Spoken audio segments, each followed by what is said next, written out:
تم اس کی پرواہ مت کرو، اس کا بندوبست ہو جائے گا، جیلر نے کہا، اور پھر میرے جواب کا انتظار کیے بغیر دروازے کی طرف مڑ گیا۔ دروازے کے قریب پہنچ کر وہ رکا اور گردن موڑ کر میری طرف دیکھتے ہوئے بولا، میز سے پیپر ویٹ اٹھا لو اور تیار ہو جاؤ۔ میں نے اسبات میں سر ہلا کر میز کی طرف بڑھ گیا۔ پھر اپنے پشت پر میں نے دروازہ کھلنے اور بند ہونے کی آواز سنی۔ پھر پیپر ویٹ اٹھا کر میں نے اس کے وزن کا اندازہ کرنے کے لیے ہی ہاتھ میں تولا، اور پھر مطمئن انداز میں سر ہلاتا ہوا دروازے کی طرف بڑھا اور دروازے کے قریب ہی دیوار سے لگ کر کھڑا ہو گیا۔ میرے دل کی دھڑکنیں تیز ہو چکی تھیں اور اندیشوں نے میرے دماغ میں گھر کر رکھا تھا۔ اگر میں جیلر کے ڈرائیور کا بندوبست کرنے میں کامیاب نہ ہو سکا تو کیا ہوگا؟ اس بات پر بھی میں جھنجھلا ہوا تھا کہ انکا نے میری خبر نہیں لی تھی، وہ نہ جانے کہاں تھی۔ ویسے میری اس وقت کی جھنجھلاہٹ مذاق خیز ضرور تھی۔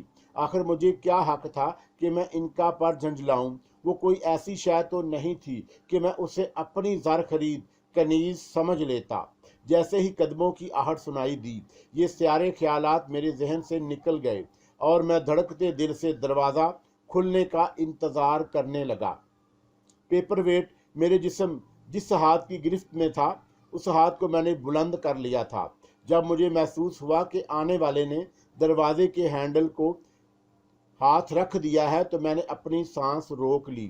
میرے اعصاب میں تناؤ پیدا ہو گیا اور ٹھنڈک کے باوجود پسینے سے میری پیشانی پسیج گئی اور دل کی دھڑکنیں خاصی شدت اختیار کر گئیں۔